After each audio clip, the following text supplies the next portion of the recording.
does it. He's a freaking nerd. I think I'm better than Chuck Swirsky. Freaking buffoon. Oh, Jesus.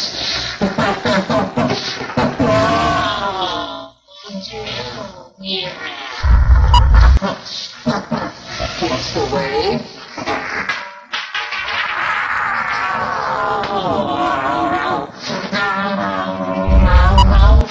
Your love is fading.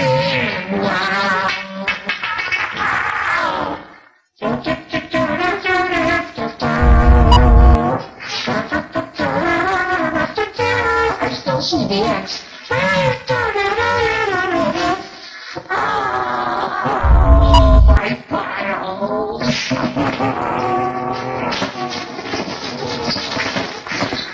Oh, I just made a giant masterpiece for all the greatest world newspaper nerds. Oh, my brother is wearing the other one. But it's dirty.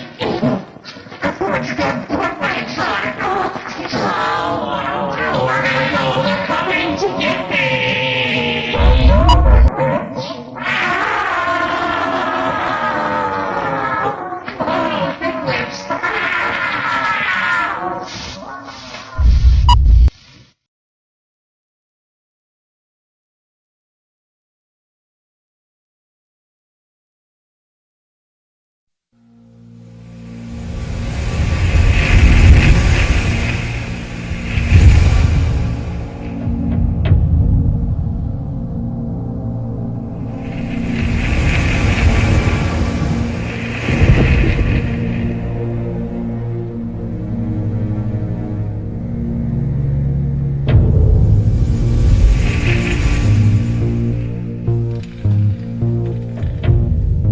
It was the evening of October 1st, 1969, when I first smuggled several hundred pages of top-secret documents out of my safe at the Rand Corporation.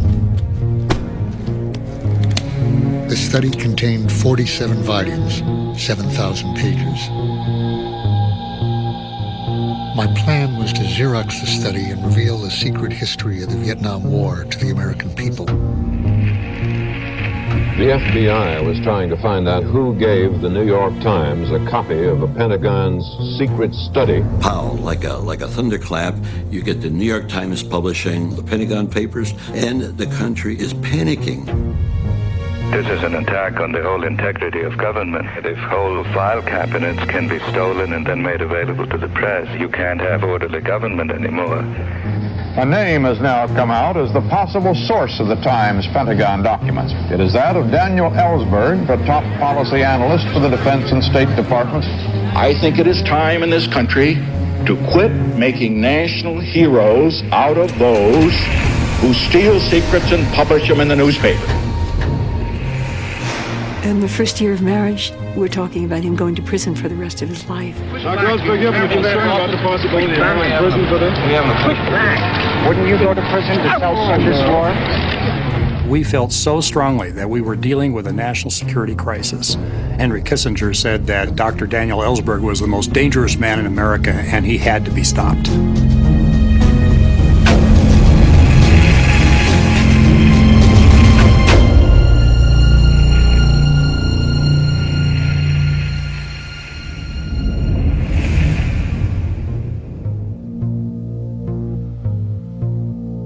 On the morning of August 4th, 1964, I began my first full-time employment in the Pentagon, working under Secretary of Defense Robert McNamara. My very first day on the job, all hell broke loose. A courier came running in with a flash cable saying that American warships were under attack in the Tonkin Gulf off the coast of North Vietnam. And I was getting these because my boss was already down the hall with McNamara picking targets to retaliate against North Vietnam. Minute after minute, more cables came in. 3 torpedoes have been fired. 7, we are taking evasive action. At about 1:30 our time, comes a new cable from the commodore of the 2 ships. Hold everything, in effect. All previous reports of torpedoes are in question. Renewed hostile actions against United States ships on the high seas in the Gulf of Tonkin have today required me to order the military forces of the United States to take action in reply. Within days, it was clearer and clearer that there had been no attack. I shall immediately request the Congress to pass a resolution. President Johnson was determined to prevent a communist victory in South Vietnam. He twisted the facts of the Tonkin Gulf incident to persuade Congress to give him unlimited authority to use military force. He then launched a war that would last another 11 years. By a number of hostile vessels. Senator Fulbright, you moved the Tonkin resolution through the Senate. Did you know anything about this? I accepted the story given to us by the President and Mr. McNamara and Mr. Rusk, and I believe General Wheeler. I had no reason at that time and under those circumstances to doubt the validity, the truthfulness of this whole operation. We still seek no wider war. No wider war? As I found out day by day in the Pentagon, that was our highest priority. Preparing a wider war which we expected to take place immediately after the election. It's a war that I think ought to be fought by the boys of Asia to help protect their own land. And for that reason, I haven't chosen to enlarge the war. And that was a conscious lie. We all knew that inside the government, and not one of us told the press or the public or the electorate during that election. It was a well-kept secret by thousands and thousands of people, including me. Much has been written about the war in Vietnam, but little has made us understand what it is really like. My guest today, David Halberstam. I had a radio program that was syndicated across the country. I was down in Washington, D.C. at the time doing interviews of congressmen and people in the government. And a mutual friend had offered to host a party on my behalf. And he was inviting his friends. And he said, there's one friend I'll invite, but stay away from him. He's brilliant, but dangerous. Meaning that he was quite a ladies' man, having just recently gotten divorced. He rang the doorbell, and they were those sunken lights from the ceiling, and they hit his blue eyes, and I just went, ah, like this. He was so handsome. I just thought of her at that time as above my dating class. I worked every Saturday, a full day, that's 12 hours, and every Sunday, half a day. I did think of calling her up when I had my first day off from the Pentagon and said, I have tomorrow off, and would you like to go see the cherry blossoms? And I said, no, I'm covering the peace rally for the radio program. This is my first day off. I've been working on the war now for 70 hours a week. And you can't really ask me to spend it at an anti-war rally. We marched around the White House. I was carrying her a heavy tape recorder. And I remember thinking, I hope this is not a still photograph in the Washington Post tomorrow where I am, because it's going to be a little hard to explain. And I bumped into some friends who were liberal, radical friends. And the husband said, how can you be going out with somebody who's working on Vietnam in the Pentagon?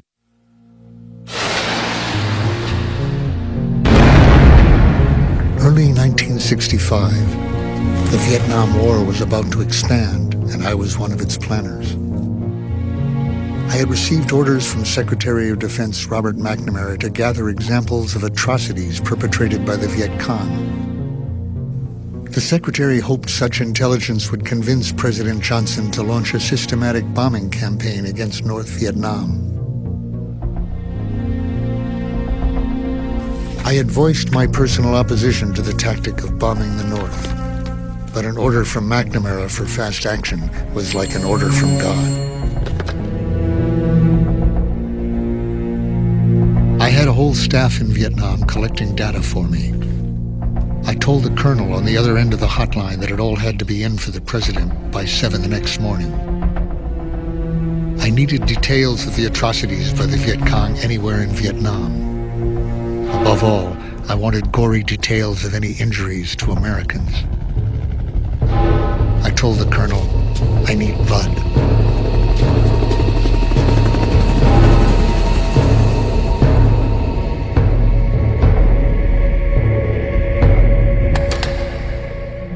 In the early 60s, Dan Ellsberg was a leading, if not the leading, young war thinker.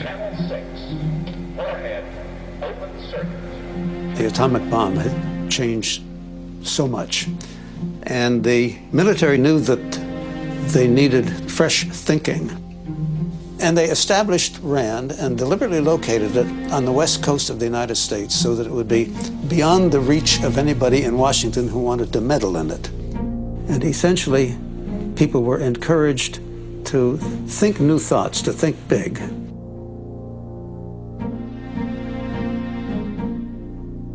Dan really impressed people. Smart, imaginative, good at technical reasoning, good at logic. He could collect ideas from anywhere. He could read short stories and get ideas. My work at Harvard was on decision-making under uncertainty. At the Rand Corporation, I've been studying the highest stakes hypothetical gamble in human history, whether or not to launch nuclear missiles on the basis of ambiguous warning.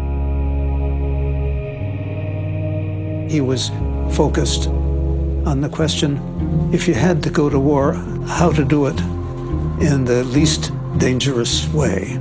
Who would make the decisions? How would the decisions get communicated? And what were the options available to the president?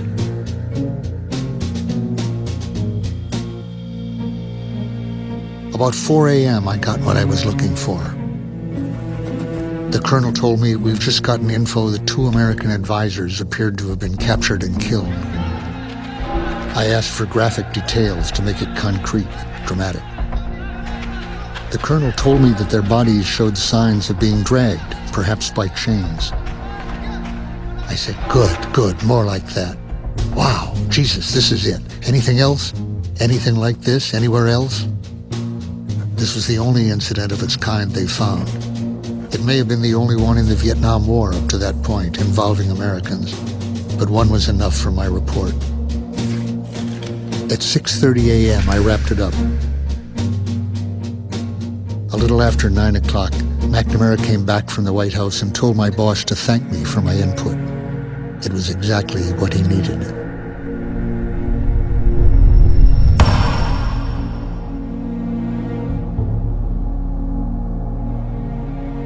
That's, in fact, the most shameful episode I can think of that I really did at a critical moment help McNamara persuade the president by information I gave him that he should start a systematic campaign of bombing, to which I was totally opposed.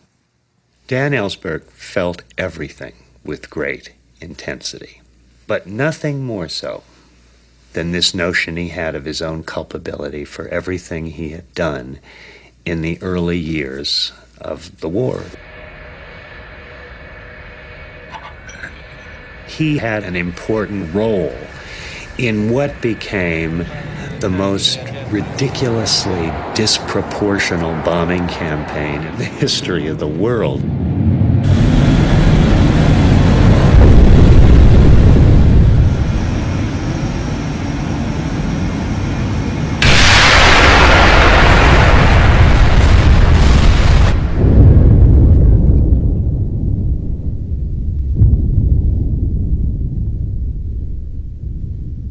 Dan was not some passive bureaucratic participant in Vietnam. He was a true believer.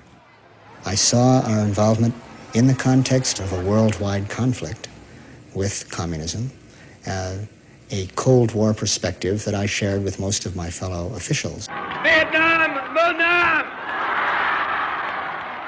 Vietnam, Vietnam!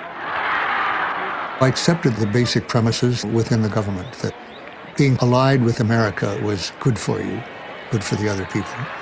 And there was an idealistic aspect to it. In Vietnam, we were protecting supposedly democracy, or the possibility of democracy, against a Stalinist dictatorship.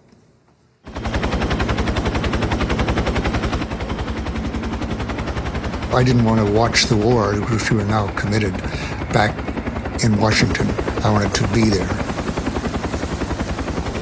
I'd learned in the Marine Corps that to know what's happening, you have to be up at the front line.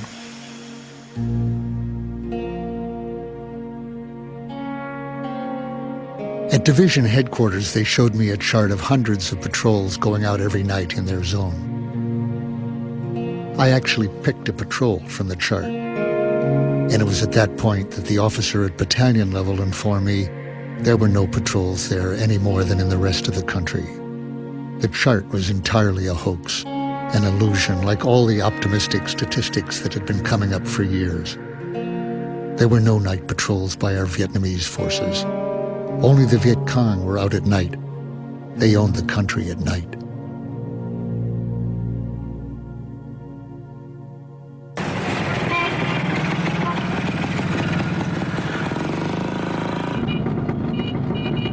We were very much in love. I joined Dan in Vietnam, and on that trip he asked me to marry him.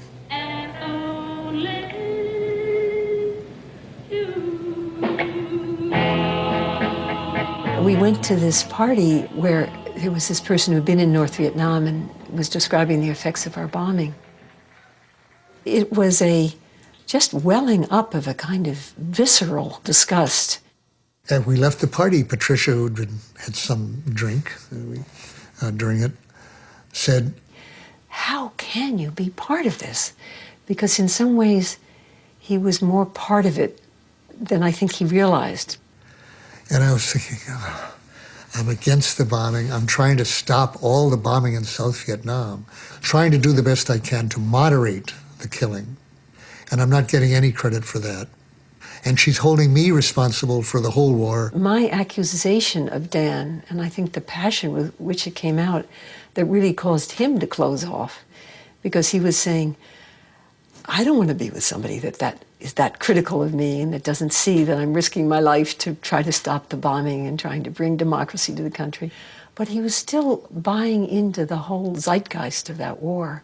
The men that were his colleagues, who tended to be people in the State Department, were actually loving the whole scene of the danger, the risk, the adventure, almost like being in a John Wayne movie or something like that. I think a lot of people want to join the Marines to see if they're up to it. Never been able to throw a hard ball, couldn't play with guns. I wanted to be a soldier, so the Marines were the chance to do that. I think I was the only first lieutenant in the 2nd Marine Division to have a rifle company. And I loved being a company commander, having the responsibility for 211 men, being totally in charge of their welfare and their training. That was the happiest period of my life professionally, looking back on. Still is.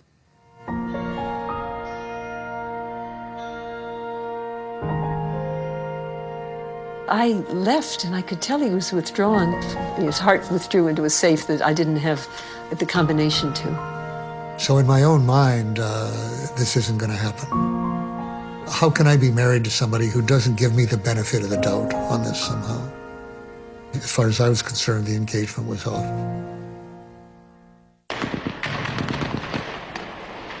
I first met Ellsberg in the paddy fields of the northern Mekong Delta in mid-1966.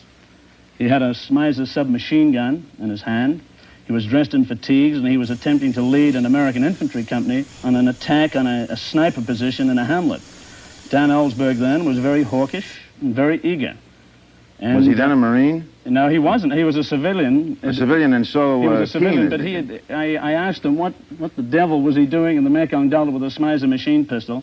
He said he had gone there to look at how the war was going. He felt it wasn't going very well, and he wanted to see it go better.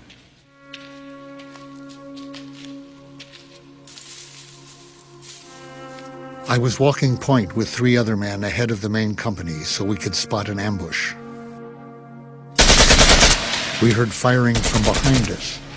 Looking back, I saw 2 Viet Cong in ragged shorts firing AK-47s. You get on that position, there'd be no one there, and then you'd be hit from another clump. And I believe that bands were working us, essentially, alternately leapfrogging each other. They must have been lying in the water as we walked by, and now they were firing at the troops following us. We couldn't fire at them because we'd be firing at our own troops. Now, in the course of a day like that, you get a very great respect for these people who are in effect running circles around an American battalion. I remember looking up at a sergeant as we lay after about the 15th of these incidents and saying, "Do you ever feel like the Redcoats?" And he said, "Yeah, I've been thinking that all day."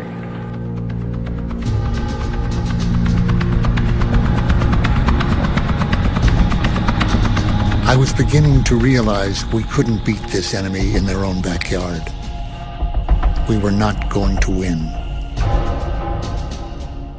These guys were not going to give up.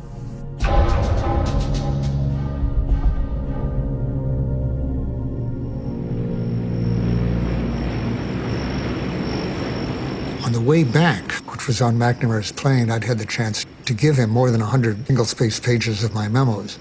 He sat there and he hadn't apparently brought a lot to read. And I had the great bureaucratic pleasure of watching my superior actually read my papers and not just toss them aside. So he knew what I was thinking very much about the stalemate in Vietnam and the fact that things weren't improving. Toward the end of the flight, he called me to the rear of the plane. "Dan, I'm having an argument here. He says that things are improving, that we're making progress. And I say things are worse than they were a year ago. You're the one who knows. What do you say the answer is?" I said, "Well, Mr. Secretary, I'm most impressed with how much the same things are than a year ago." And he said, see, that's exactly what I'm saying. We've put another 100,000 troops in there. Things are no better. That means they're really worse. We were on the ground, and McNamara was going out into a foggy day, and I was behind him. You ask whether I was optimistic or pessimistic. Today I can tell you that military progress in the past 12 months has exceeded our expectations. He was saying, "Gentlemen, I'm very encouraged by what I've seen in Vietnam. In every respect, things are better now. We're making progress. Everything is better." And I was thinking, I hope I'm never in a job where I have to lie like that. I learned that McNamara's grave doubts about the war continued to deepen. Behind closed doors, he recommended pulling back on the bombing and pushed for a political settlement. Johnson rejected McNamara's advice. McNamara had a sense then, very much like people have now, that this was a tragic blunder, that we were in the middle of a catastrophe, and that it was important to try to understand how we had gotten into that catastrophe. In June of 1967, McNamara ordered a comprehensive study within the Pentagon on the history of U.S. involvement in Vietnam.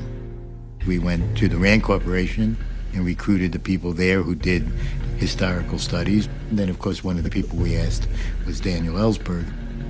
My involvement in the study would change my life and change history in ways I couldn't have imagined.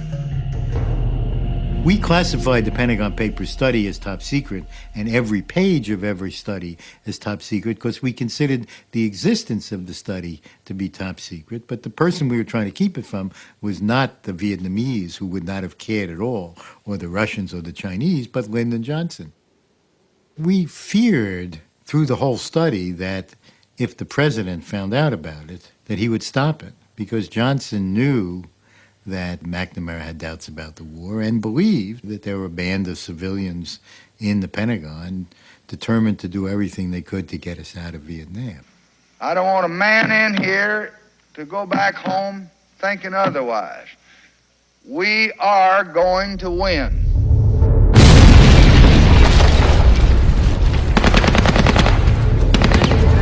But Johnson's optimism was about to shatter. On Vietnam's New Year, 1968, a massive surprise attack caught U.S. troops completely off guard.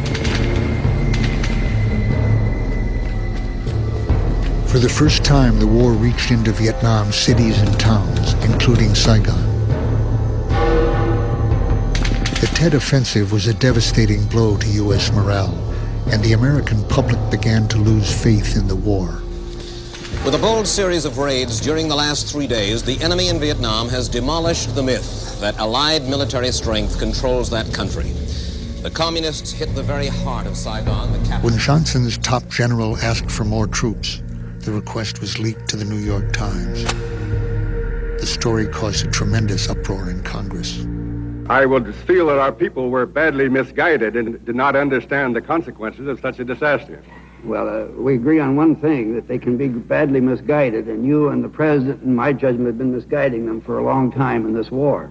I realize now that my previous attitude had been simply mistaken, that I wasn't discharging my responsibilities to the country, to the Constitution, to the public, or to the troops, by keeping those secrets which had led to the escalation of the war, that had been wrong. But the question was, what would make a difference? I met with reporter Neil Sheehan at the New York Times and leaked information about a secret CIA report on enemy troop strength. The story made the front page. It was the first time I had gone outside official channels to affect the conduct of the war.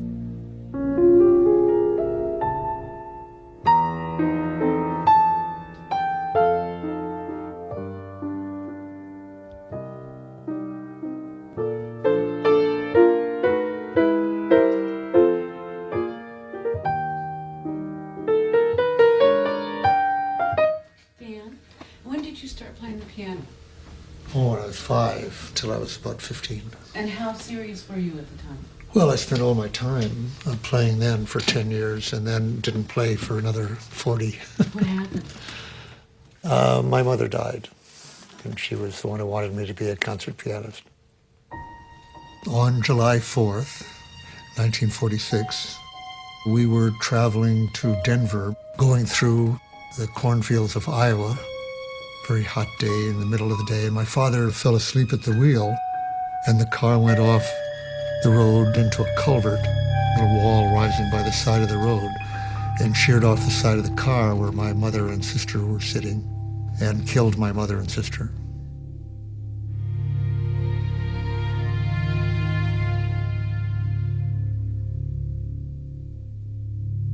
I was on the other side behind the driver, so I got a concussion and a broken knee, and I was in a coma for 36 hours, and then in the hospital for about 3.5 months. So I think it did probably leave the impression on me that someone you loved, like my father, or respected an authority, could fall asleep at the wheel and had to be watched, not because they were bad, but because they were inattentive, perhaps, to the risks.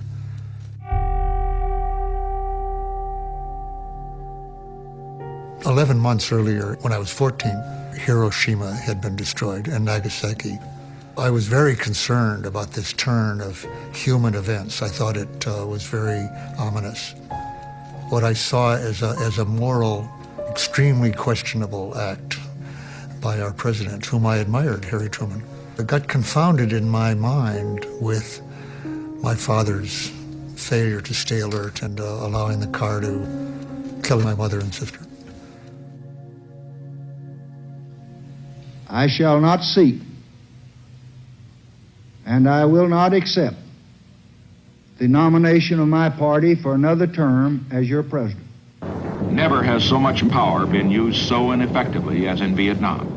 Support for the war was plummeting after Tet, and Johnson withdrew from the 1968 presidential race. I pledge to you, we shall have an honorable end to the war in Vietnam. Richard Nixon won the election, promising peace with honor. The public had been led to believe that he had a secret plan to end the war. Henry Kissinger was then talking about the need to get out of Vietnam with a decent interval. Now, that was quite a radical point of view for an establishment person at that time, to say we should be out, and all we ask is that they not embarrass us by taking it over immediately. That led, in me, but in nearly everybody, to the false impression that presumably Nixon agreed with it. Nixon didn't agree with that for a minute.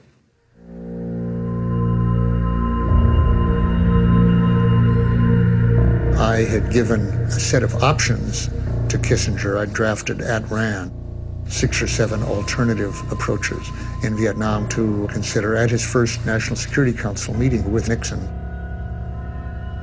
And he at one point said, "Dan, you don't have a win option." And I said, "Well, I don't think there is a win option." I said, "You could double the number of troops and that would keep things quieter, but until they left. You could use nuclear weapons and kill all the people. I wouldn't call that a win. So there just, as far as I see, is no way to win." I took that opportunity to tell him something that I'd long thought of telling somebody who was about to enter the world of really high secrecy. And I said, "Henry, you're about to get a lot of clearances higher than top secret that you did not know existed. That's going to have a sequence of effects on you. First, a great exhilaration that you're getting all this amazing information that you didn't know even existed. And the next phase is you'll feel like a fool for not having known of any of this. But that won't last long. Very soon, you'll come to think that everyone else is foolish. What would this expert be telling me if he knew what I knew?" So in the end, you stop listening to them.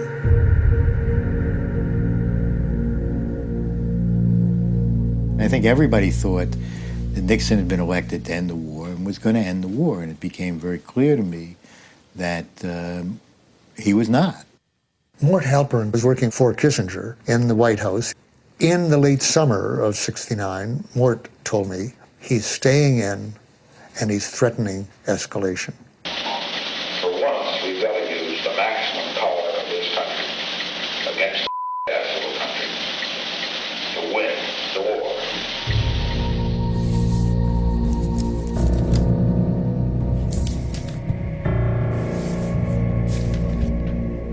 In August of 1969, I read the earliest parts of the McNamara study for the first time. Seeing the war from its beginning affected me more than I thought possible. It changed my whole sense of the legitimacy of the war.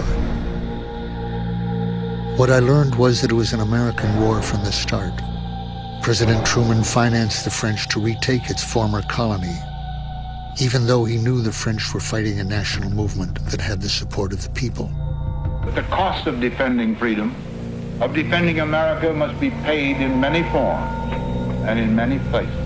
Eisenhower supported a brutal dictator in canceling elections called for by the 1954 Geneva Accords.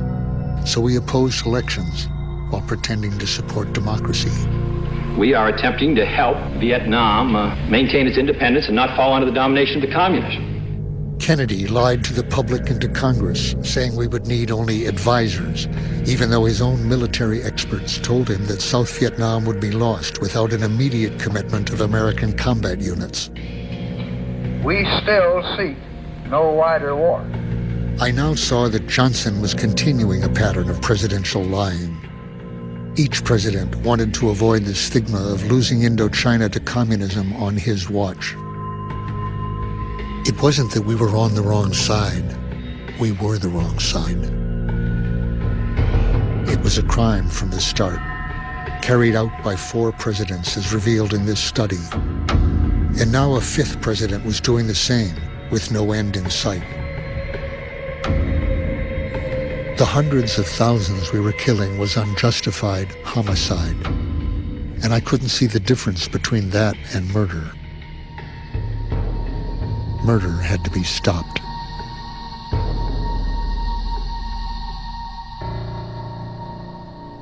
Henry, you don't have any idea. The only place where you and I disagree the first time is regarding the bombing. You're concerned about the civilians, and I don't give a damn. I don't care. I'm concerned about the civilians because I don't want the world to be mobilized against you as a butcher.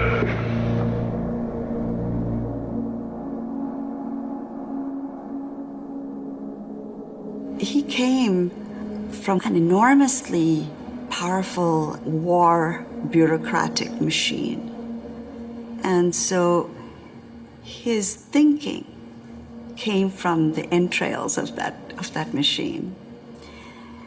He had begun to question his own past activities. What did I do? Where was I going? What is the meaning of that picture with the rifle in my hand? I went to a conference to meet people who were using nonviolent resistance in their lives. A friend of mine told me that he had been a Trotskyist, a labor organizer. And I thought, how does one come to be a Trotskyist? He said, oh, it's like anything else. I met a girl.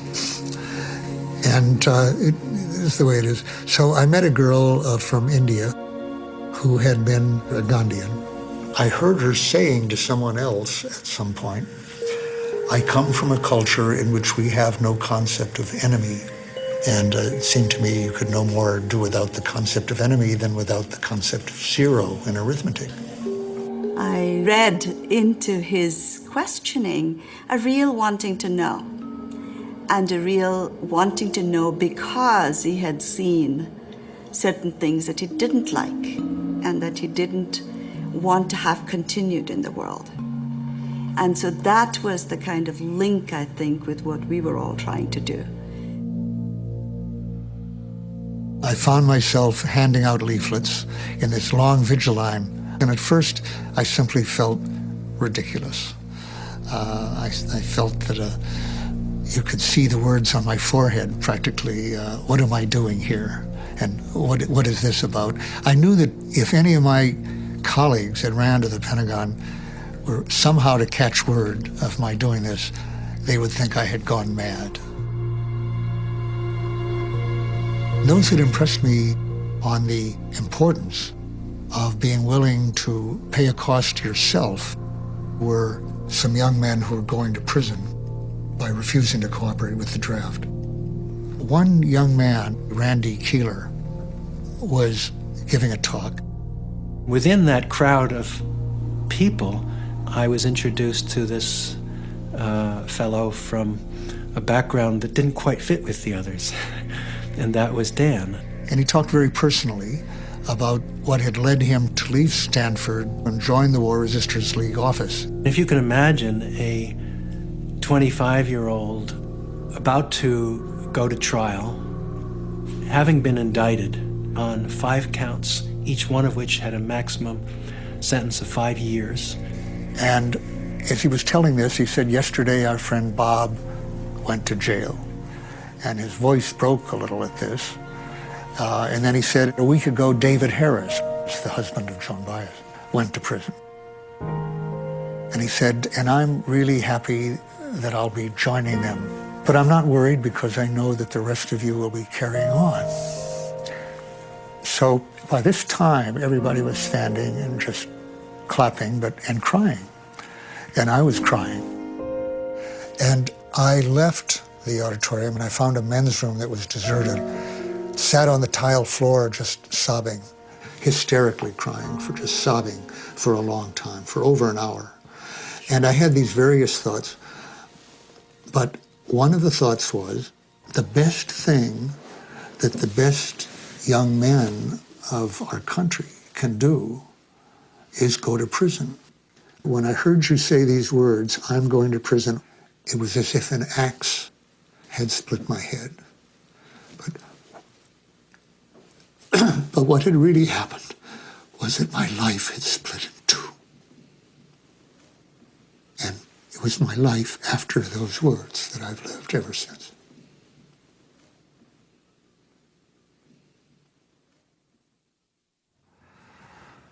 And eventually, I got up and washed my face, and then I think I cried some more, and then I thought, okay, now what can I do to help end this war now that I'm ready to go to prison?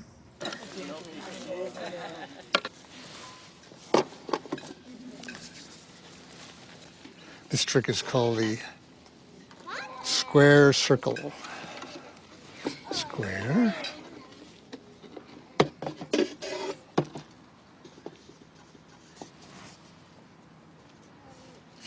One of the things that stood out about Dan was how severe Dan's judgments were about himself. More than most people I had met, it seemed to me he was still, as a relatively recent convert, he was still sort of transfixed by this question, how could I have done what I did? Okay. And slowly, he began filling in the blanks of this thing I had never heard of, the study. Now, I obviously didn't believe in magic potions, but clearly he was referring to something that was so definitive that it was capable of changing your view.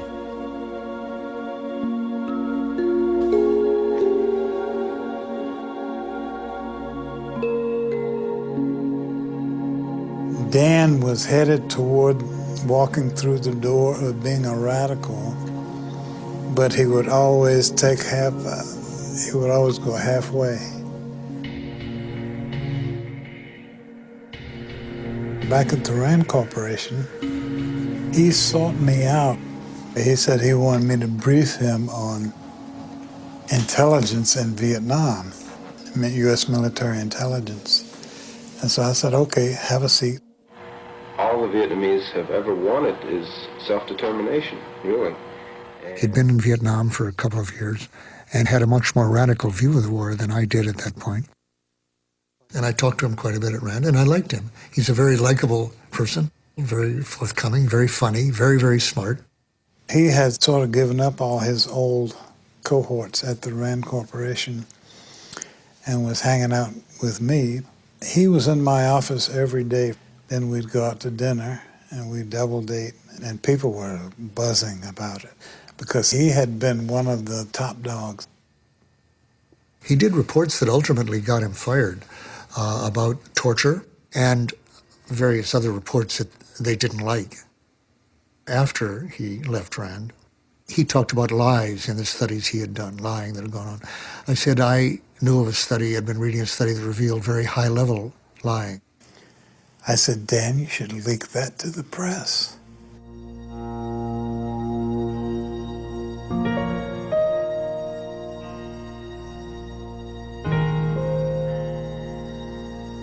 Keeping silent in public about what I had read and heard made me an accomplice. It was not only they who had kept all these decisions quiet, hidden from the American public.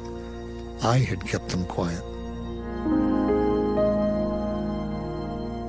My motives, to be sure, were initially those of an observer, a Rand social scientist interested in understanding the internal processes of government. But my role was one of a participant, even when I acted as an internal critic. Having expressed my objections, I stayed in place, observed, took part. In short, I did the jobs assigned to me.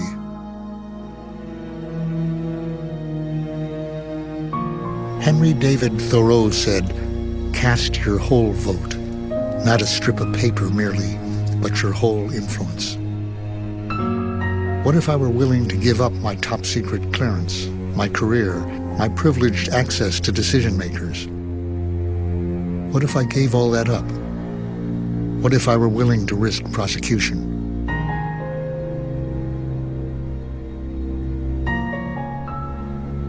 And I thought, all right, I have in my safe thousands of pages of documents that give the lie to this pattern of deception.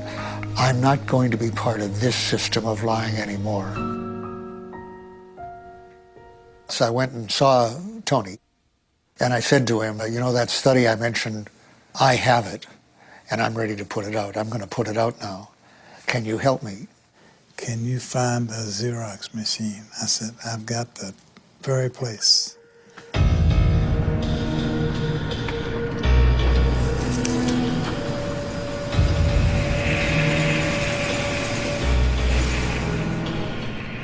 I began Xeroxing the McNamara study in the fall of 1969.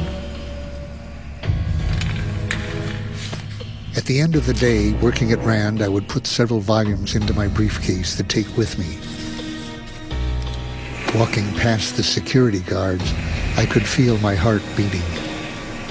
I couldn't help thinking about the dozen or so secrecy agreements I had signed over the course of my career in government.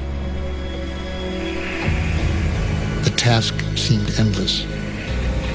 I often worked through the night. Early in the morning, I returned the papers to my safe at Rand and headed home. I'll get back to my house on a little narrow beach in Malibu. I love to body surf, and I would go in every morning before I went to bed. And I remember at some point during this, being in the waves in the sunlight and looking back at the hills of Malibu and the waves, which I love, and thinking, how can I be doing this? How can I be giving all this up? I was 13 at the time. He said there was a secret history of the Vietnam War that he'd been reading, and he had a copy of this. And he had decided that he wanted to make a copy of it and make it available to Congress. He described it in terms of civil disobedience. Would I help him? I didn't suppose that he literally needed my help, but that this was something risky and very important to him, and it was important to him that I be a part of it in some way. And I think that very afternoon began copying the Pentagon Papers.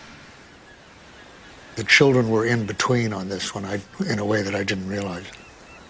Their mother, my former wife, really thought that I'd done something very bad and had involved her children in it.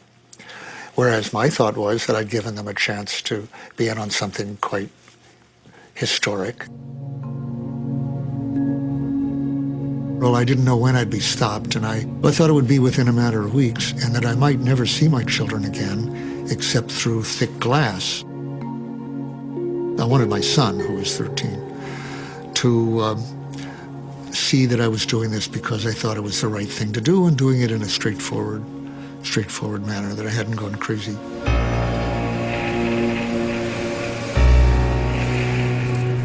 There was a night where Mary, my daughter, who was only 10, got into it. She complained about being left in the car, so she came up.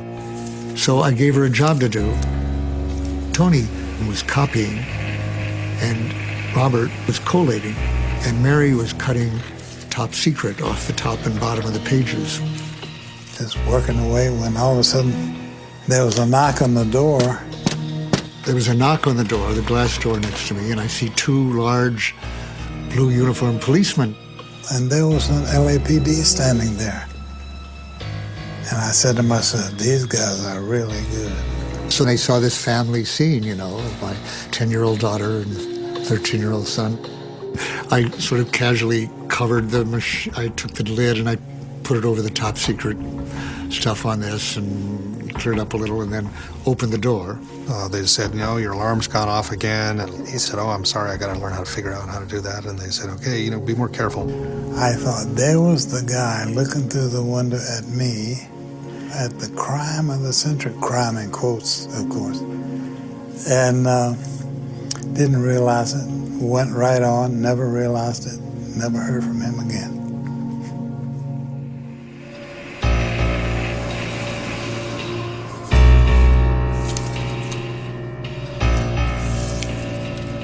The study was 47 volumes, 7,000 pages. It would take me months of Xeroxing.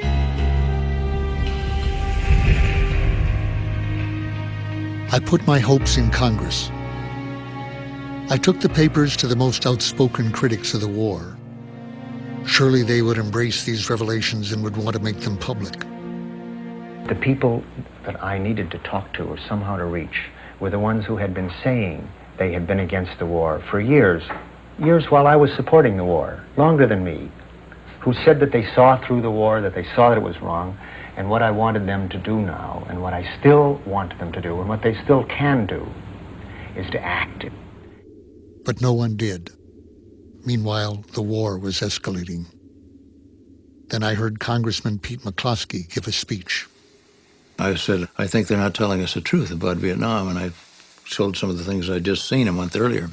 He had come back and revealed information about the secret bombing of Laos.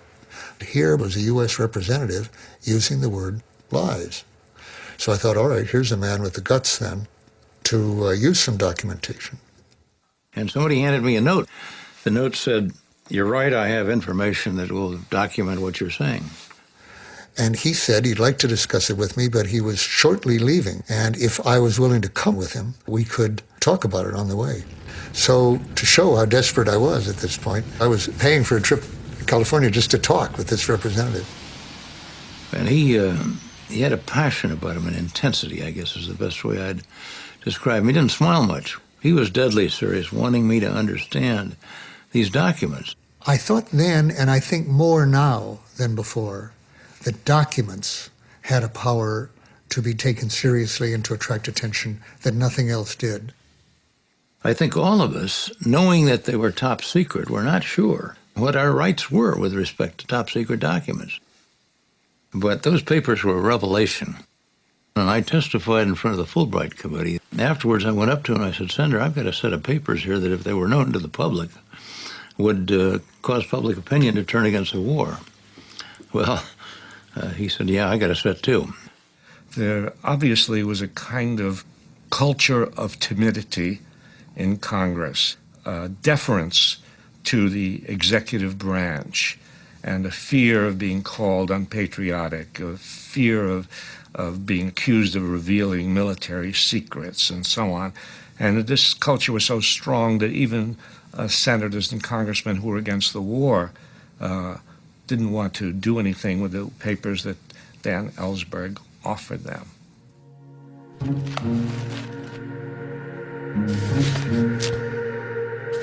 I had told my former wife what I was doing. She had told her stepmother, who had then told the FBI, it turned out. And the FBI then came to Harry Rowan. As president of RAND, he had been involved in getting me access to the Pentagon Papers. His impression at the time was that I had not broken any law if I had given it to the Senate, that they had a right to see it. But I expected the FBI to come down on me very shortly after that.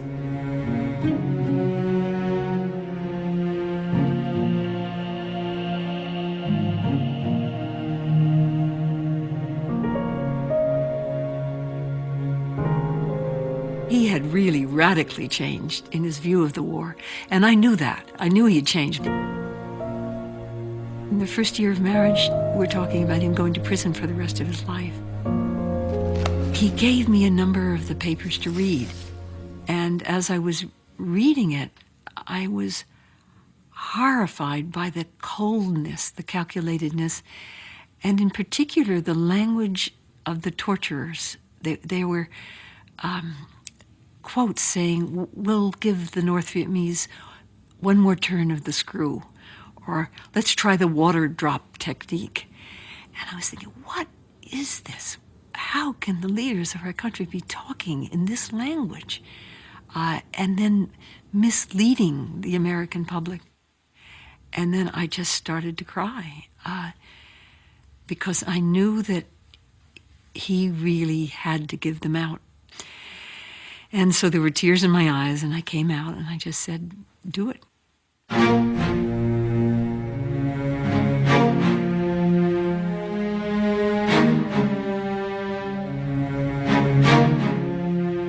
I walked into this hotel room when he and I holed up, and Neil says, Rick, look at what we've got. And I mean, it was just staggering. The raw, top secret, eyes-only documents. From Earl Wheeler to General Westmoreland, from Johnson to Taylor. You could go back and see, yes, Kennedy did send in troops in violation of the Geneva Accord. Yes, Johnson did start the buildup before he said he was going to. I remember writing this story. These guys were lying through their teeth when they were talking to us. And here it is in black and white. There's no way of denying it. The editors immediately understood that this thing was so sensitive and was going to have to be kept under wraps. And so they decided to move the whole thing out of the New York Times offices and to go and rent a suite at the Hilton. There were a lot of difficult, important decisions to be made, and we needed to know the material in order to make those decisions, and that took time. And Ellsberg couldn't understand that. Ellsberg was constantly pressing. He always wanted to know, when was the Times going to run this? Was the Times really going to run this? Was it really going to be big? When was it going to happen? As a source, I sort of thought of myself as being on the team somehow, and that we were at a joint First Amendment informing the public kind of mission and, working together. They clearly didn't think of me in that way. Once somebody gave us material, it was our job to determine what to do with it, how to play it, what to use, whether or not to use it.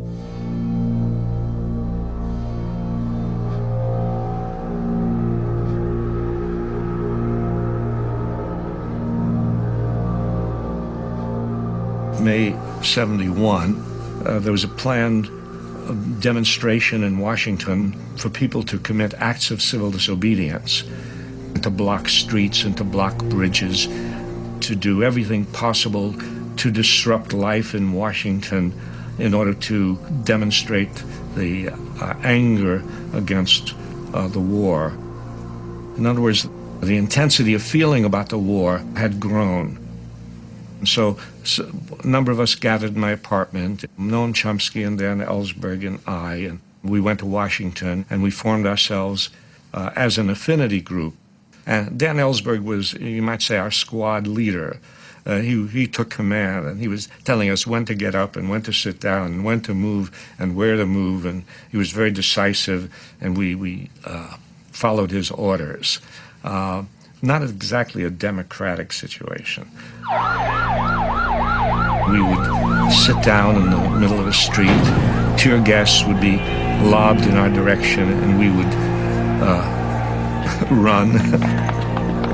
The National Guard was out, and the 101st Airborne had descended on Washington. The level of anti-war activity had been raised.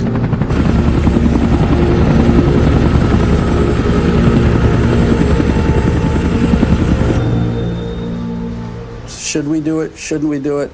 And Neil and I, after we got a feel for what was in there, argued that we could go ahead, that this would not jeopardize national security, and indeed it was a public service. All I knew was they had a bunch of classified papers. And the question for me as a lawyer is, can you publish classified papers? The law here is the statute called the Espionage Act. And if you read it and stretched it and pushed it, it was possible to apply it to the publication of the Pentagon Papers. We're sitting there down in the engine room doing the work. We're not up at the corporate hierarchy, but we're hearing the battles going on up there, and we hear that, of course, the news comes to us because we're at risk too. The law firm the Times had used for decades said, don't publish, and by the way, you're all violating the Espionage Act and you're going to go to jail. Believe me, we heard that. And happily, Jim Goodale, as the Times in-house attorney, took a different position. The risk that the New York Times took was a life and death risk of an institution. And I don't mean the 5,000 people who work for the Times. I mean the leader of the institutional press in a free country. Lurking in the backs of our minds was the fact that we would never survive just suppressing this material, that sooner or later it would be known that we had it and that we had flinched and that we had not published it and that would have been such a disgrace. And we heard the publisher wavered back and forth. And then finally, about 10 days, while we're gearing up this, what were we publishing? Gone with the Wind 3 times over in 10 days? I mean, this was a huge project. We finally hear the publisher had signed off and was going to agree to do it. And I remember that Jimmy Greenfield told us he was taking the publisher golfing on Saturday, which was the day the presses ran, to make sure the publisher didn't change his mind. I guess it was a Saturday night.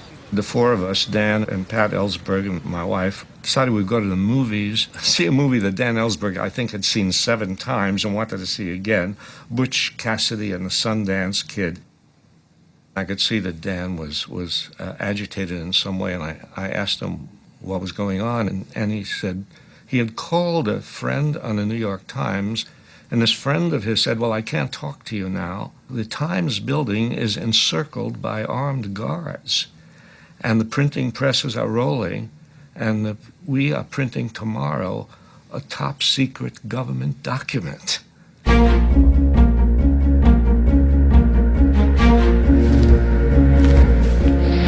weekend, portions of a highly classified Pentagon document came to light for all the world to see, and brought cries of outrage from Washington. The Pentagon Papers make it abundantly clear how little the public knew of what was going on behind the scenes during... Its main effect is to refute the notion that we stumbled into the war. At the White House, a spokesman said President Nixon got his first look at the secret report when a copy was delivered to him today. This damn New York Times expose of the most highly classified documents of the war. You mean that was leaked out of the Pentagon? Sir, this is a devastating security breach of the greatest magnitude of anything I've ever seen. Did we know this was coming out? No, we did not, sir. I'd just start right at the top and fire some people. I mean, whatever department it came out of, I'd fire the top guy. The first issue they ran had a paragraph from Assistant Secretary of Defense to Secretary McNamara.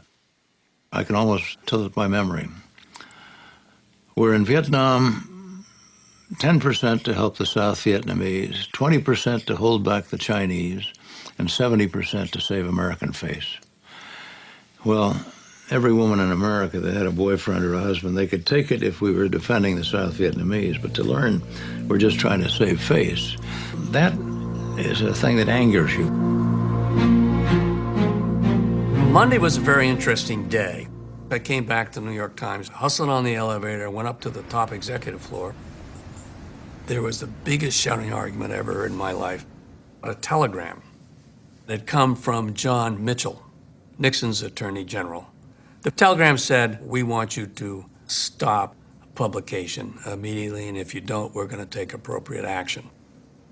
I mean, what in God's name have we been fighting for in this country for 200 or 300 years, to have the right to speak and the right to publish, the right to think against a threat by the government, if all we're going to do is give it all up because someone sends you a telegram? Now listen here, printing top secret information. I don't care how they feel about the war, whether they're for it or against it. You can or should not do it. It's an attack on the integrity of government. And by God, I'm going to fight that son of a bitching paper. They don't know what's going to hit them now. A federal court has ordered the New York Times to stop publication temporarily. The government asked for and got an injunction against the Times. Before the Nixon administration enjoined the New York Times, there had never been another injunction brought against a media company in a federal court. A name has now come out as the possible source of the Times Pentagon documents. It is that of Daniel Ellsberg, 40 years old, one-time Marine, later a top policy analyst for the Defense and State Departments during the Vietnam buildup. There was no sign of Professor Ellsberg or his family at their home in Cambridge, Massachusetts. And we're looking on the television, the morning news, and we notice that the FBI is at our little apartment in Cambridge. And we say we can't go back. We go to a motel for a couple of nights under false names. We don't have any clothes, we don't have a toothbrush, we don't have anything. He knew they'd be looking for him. He knew they'd be looking to arrest him. And he wanted to have an opportunity to give the papers to more newspapers. I came out of a 3 o'clock meeting the day after the Times had been enjoined. And my deputy said, maybe you better look at this. I dialed a number, and a voice said, if I can get you what you want, will you print them?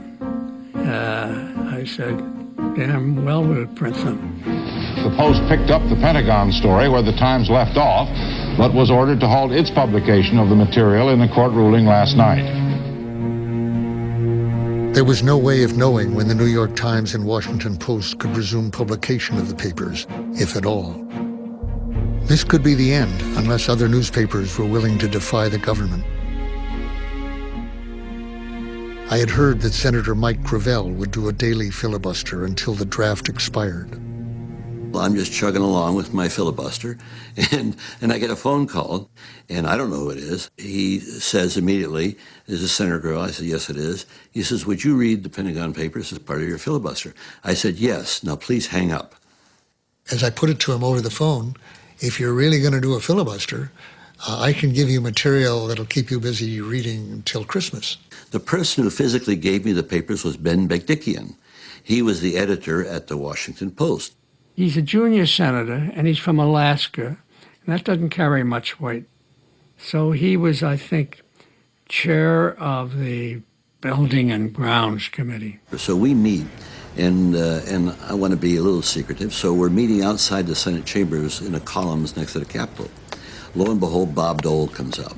And Dole sees me, and he has something to say to me, so he comes over. So Ben slips behind the column, and I try to dismiss Dole real quick.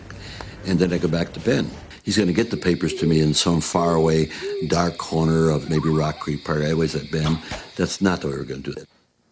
At midnight, under the marquee of the Mayflower Hotel, you will park your car there. I will come up next with my car. I'll get out, you open the trunk of your car, and I'll open the trunk of my car.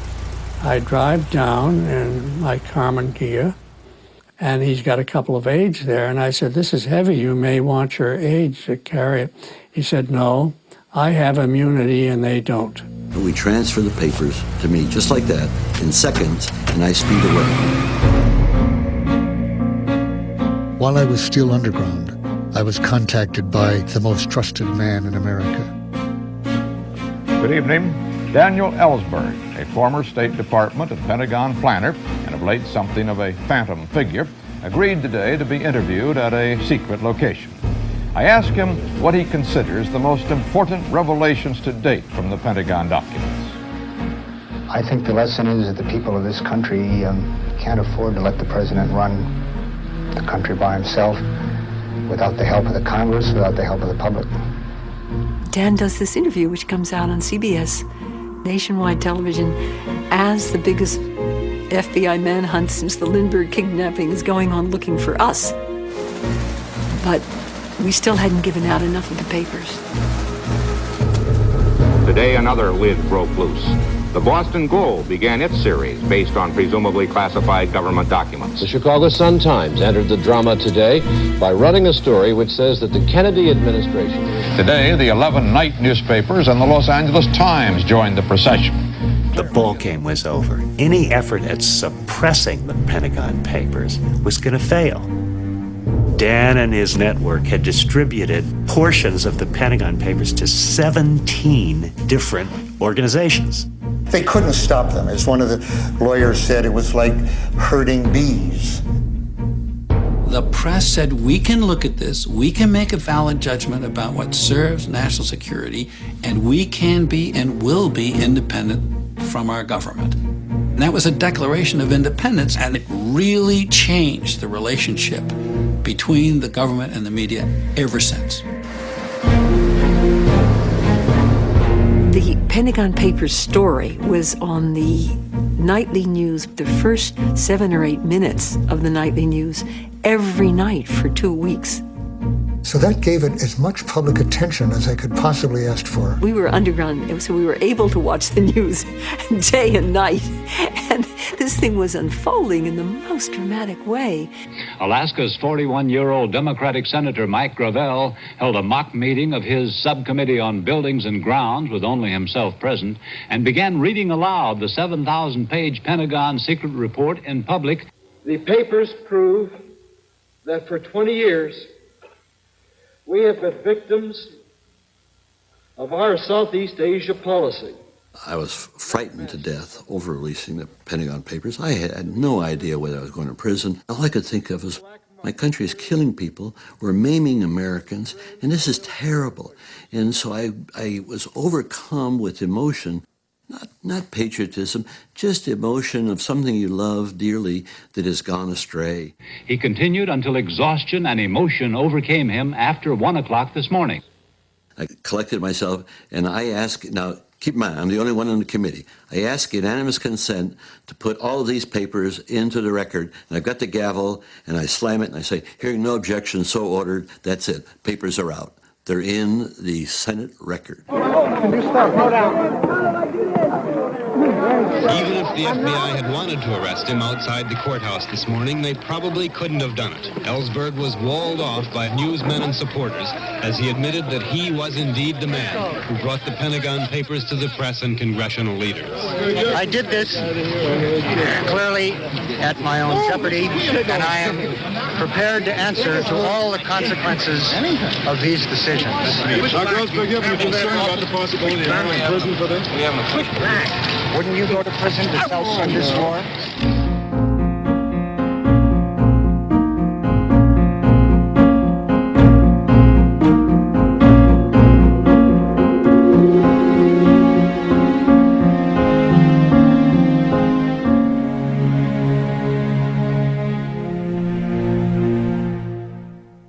In one of the most important judicial decisions in the history of the country, the Supreme Court today ruled that the New York Times and the Washington Post may continue to publish the secret Pentagon Papers. The ruling was amazingly simple.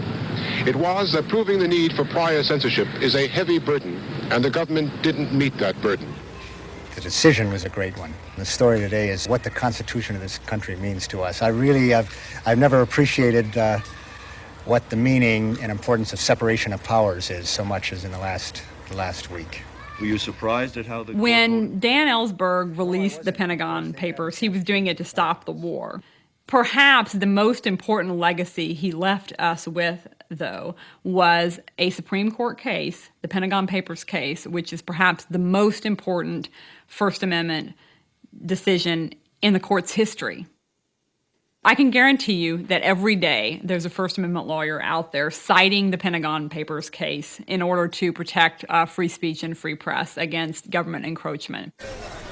When we finally won the right to continue publication from the Supreme Court, this was a firm ruling that national security alone, the cry of national security, does not justify censorship in advance. I wanted to tell you that I was so damn mad when that Supreme Court had to come down. First, I didn't like their decision, but unbelievable, wasn't it? It was unbelievable. You know, those clowns we got on there, I'll tell you, I hope I outlive the bastards. Persons close to the president vehemently deny that he is in any vengeful mood toward the New York Times or any other newspaper. As for fears expressed by reporters and editors that there is big trouble ahead from the administration, the Nixon men say that is pure paranoia, ridiculous. Mr. Ellsberg, or Dr. Ellsberg himself, has been hailed as a hero by a lot of people, condemned as a traitor by others. We welcome, please, the man who made the whole thing possible, Dr. Daniel Ellsberg.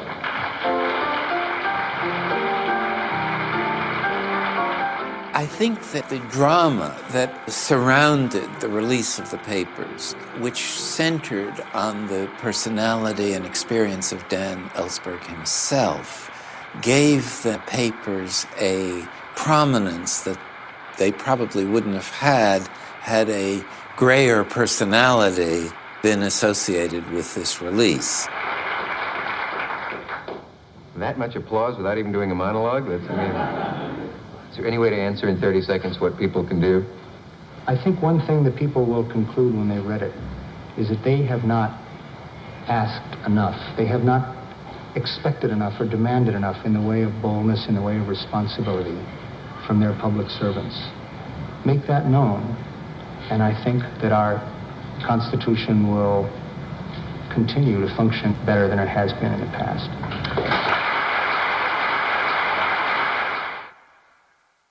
I think he did betray a trust, and he put in jeopardy not only his welfare, but that of everybody else who was involved. There was no question in my mind that my best friend, really, Harry Rowan, would be definitely associated with what I'd done. And the fact that I did it while he was president, that this happened, this security breach happened. So I knew that would hurt him, might lose him his job, as it did, actually. E.M. Forster said, if I had to choose between betraying my country and betraying a friend, I hope I should have the guts to betray my country. And I remember when that was quoted to me, my reaction right away was, I don't agree with that at all. We're talking about many, many, many lives here. We're talking about shortening a war. Not long after the release of the Pentagon Papers, I was at a conference at UCLA. There were at least a dozen people from Iran at that conference, and not one of them would shake hands with Dan. Not one would sit near him. They treated him as a traitor. And whether they meant a traitor to his country or a traitor to his organization, it's hard to know. I was Typhoid Mary. I was a leper with a bell around my neck. I've come to realize the fear of being cut out from the group of people you respect and whose respect you want and normally expect. That keeps people participating in anything, no matter how terrible. Whatever his intentions may have been, in your opinion, did Daniel Ellsberg betray his country? I would put it another way. Daniel Ellsberg, whatever his intentions, gave aid and comfort to the enemy. And under those circumstances, that is inexcusable. After all, he is putting himself above the President of the United States, above the Congress, above our whole system of government, when he says, in effect, that he would determine what should be made public. I think that there is probably some good justification for the strong feelings Nixon had. He would make a decision in the National Security Council and the next day read it on the front page of the New York Times or some other newspaper. This makes it virtually impossible to govern. Just because some guy's going to be a martyr, we can't be in a position of allowing a fellow to get away with this kind of wholesale thievery, or otherwise it's going to happen all over the government. I just say that we've got to keep our eye on the main ball. The main ball's Ellsberg.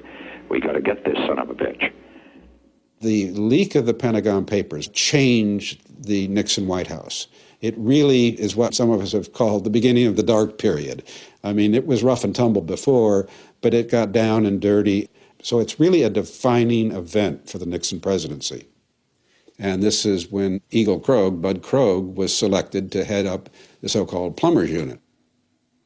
I was summoned to the Oval Office by the president. John Ehrlichman and I met with him.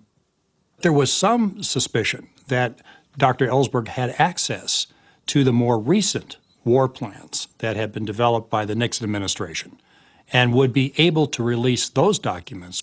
I came from that meeting feeling very strongly that I was dealing with a national security crisis and I was to take any means necessary to respond to it.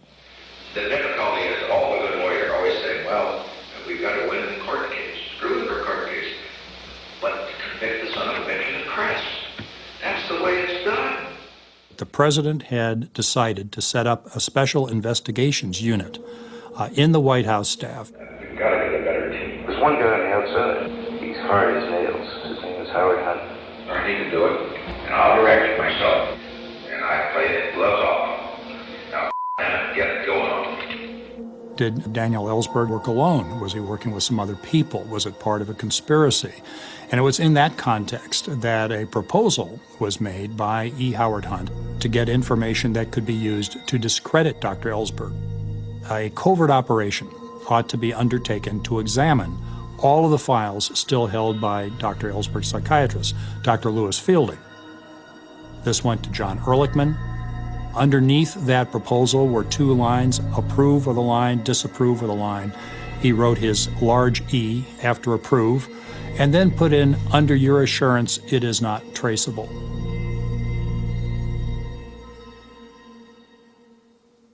The FBI came one day and said, I'm afraid we have a subpoena here for you to testify today at the grand jury. My father was very upset.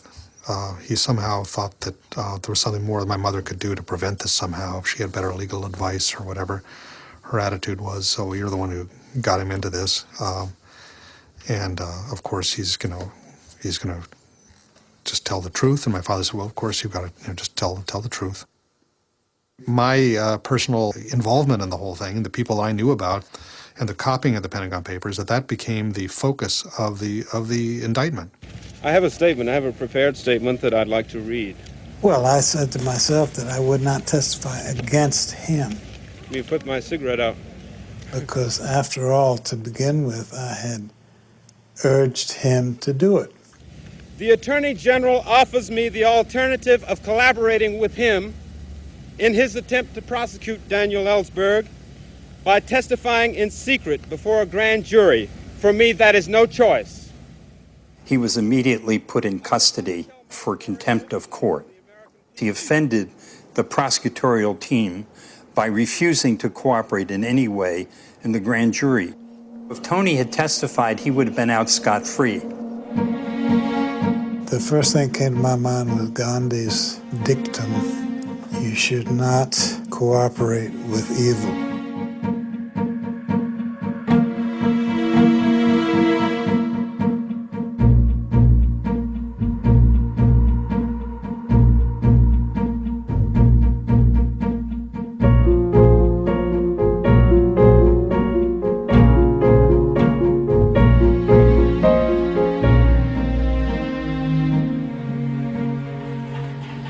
The Pentagon Papers drama changed abruptly into the Pentagon Papers media freakout and cameraman's farce as the documents arrived at the Senate.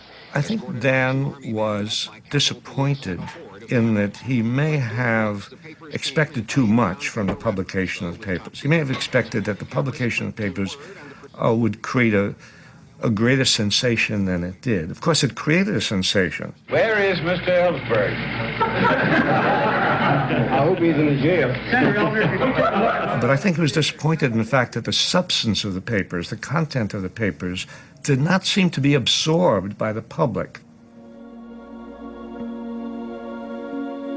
I gave up my job, my career, my clearance, and I staked my freedom on a gamble.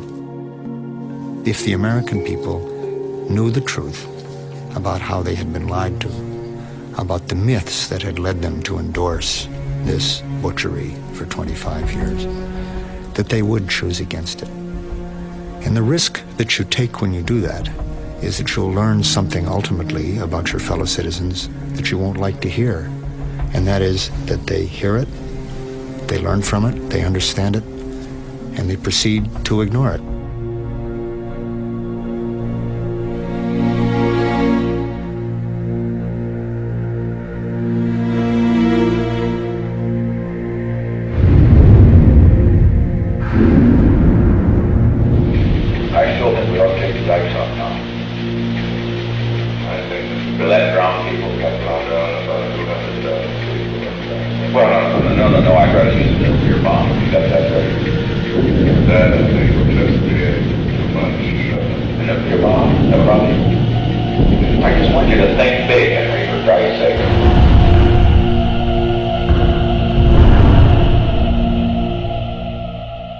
I remember speaking about a year ago and expressing the hope that we would end this war before we had dropped another 1 million tons of bombs on the Vietnamese.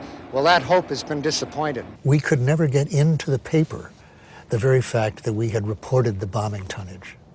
They didn't even go so far as to say, the Ellsbergs have this funny habit in every daily press conference of saying, here's how many bombs we dropped last week. We've dropped another 200,000 tons of bombs on Indochina. That's 10 Hiroshimas, 1 Hiroshima a week. They never even mentioned we'd said it, let alone reflect on the fact that it was happening. When I knew we were going to bomb Vietnam forever, that was like bombing the neighborhood. The people there were more than pictures for me, and they were more than numbers.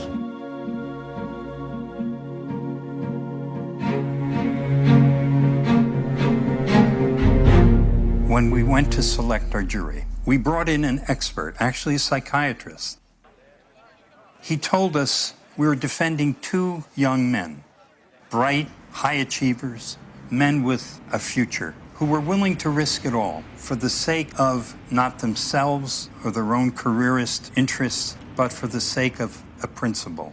And the psychiatrist said to us, you don't want on this jury men of middle age, because these are people who in the course of their lives might possibly have sacrificed principle for the sake of career, for the sake of family, and they lived with that compromise, and they will have a lot of disdain, even contempt, for 2 men who did it for the sake of principle and took the risk. In Los Angeles today, Daniel Ellsberg returned to the witness stand in the Pentagon Papers case, and for the first time, the chief defendant spelled out how he changed from hawk to dove on the Vietnam War. When I was on the stand for 4.5 days, I actually recalled this particular incident in 1966 when I came on a burning village. That it was burning because our Vietnamese troops had fired on it. And in the course of that, I saw some kids picking through the embers of their huts for a little plastic doll. That was extremely anguishing for me to see this sad appearance. This is what the war meant to them, really, the destruction of their homes and their lives.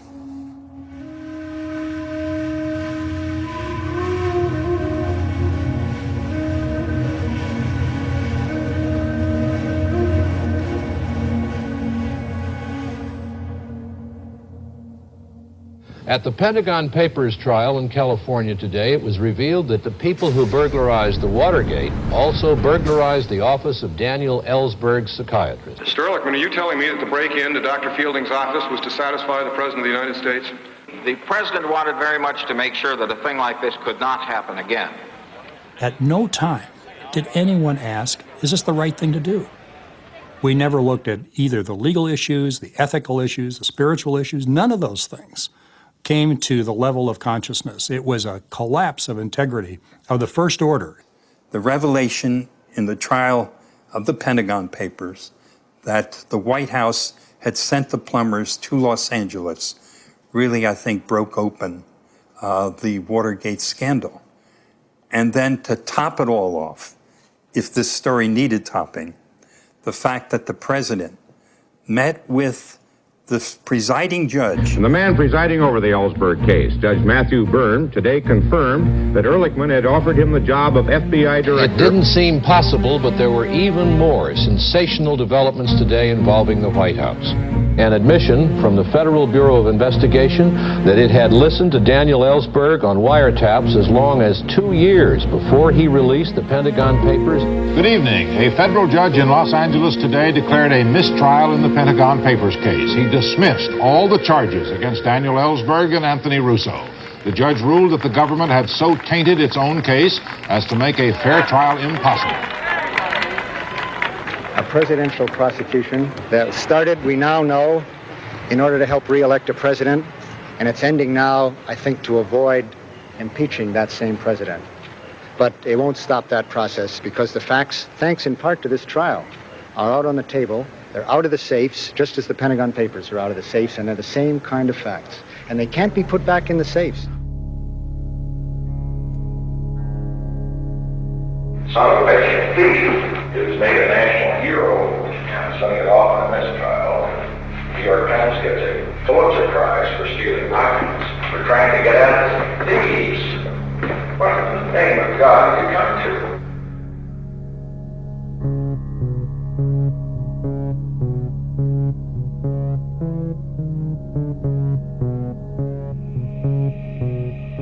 Because of what Dan did, and the overreaction of an imperial president, if you will, to what had happened, it changed history.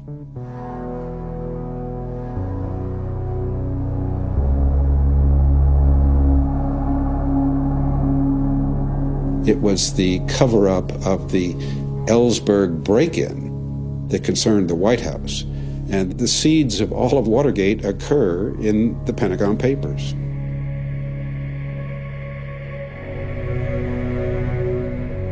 The greatest result of what he did was to get President Nixon out of office.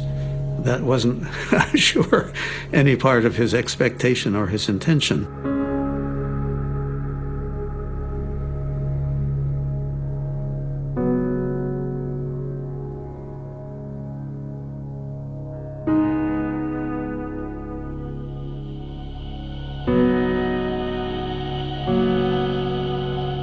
What has remained significant about the release of the Pentagon Papers is the decision by a public official to give priority to conscience as compared to career.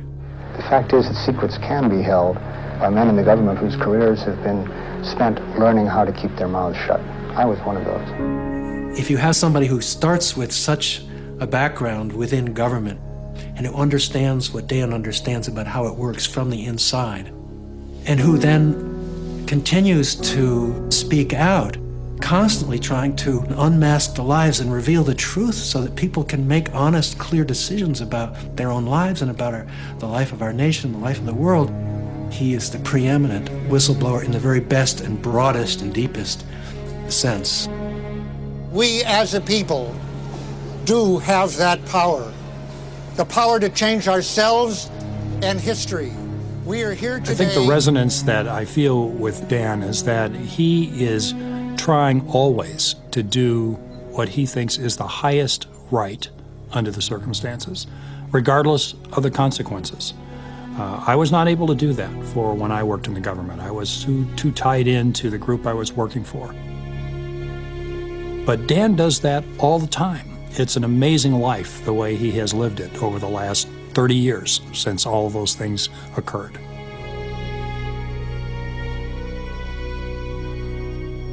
His act had an effect on him, a profound effect on him and on the rest of his life. He was never going to rest easy from that point on unless he was part of some movement against war and for social justice. So all these years since then, he has acted in the same spirit in which he revealed the papers to the nation. The courage we need is not the courage, the fortitude to be obedient in the service of an unjust war, to help conceal lies, to do our job by a boss who has usurped power and is acting as an outlaw government. It is the courage at last to face honestly the truth and the reality of what we are doing in the world and act responsibly to change it.